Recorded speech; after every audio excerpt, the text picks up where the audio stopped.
मोदी ने पार्लियामेंट से गांधी के मुजस्समे क्यों हटाए, वजह क्या थी, आइए जानते हैं। पार्लियामेंट के अहाते में मौजूद गांधी जी, शिवाजी महाराज और बाबा साहब अम्बेडकर के मुजस्समों को हटाए जाने के बाद कांग्रेस ने मोदी और बीजेपी को आड़े हाथों ले लिया और कहा कि अपोजिशन अरकान पार्लियामेंट इन मुजस्समों के सामने हुकूमत की गलत पॉलिसियों के खिलाफ एहतजाजी मुजाहरा करते थे, इसलिए हुकूमत ने इन मुजस्समों से दुश्मनी निकाली।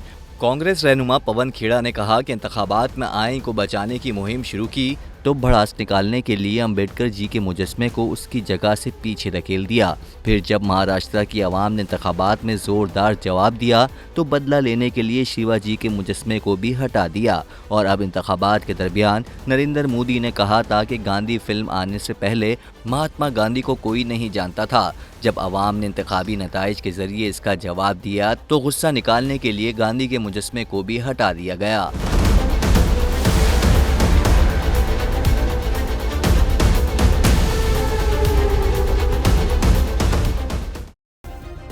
सब्सक्राइब करें और बेल दबाएं ताकि कोई खबर रह न जाए।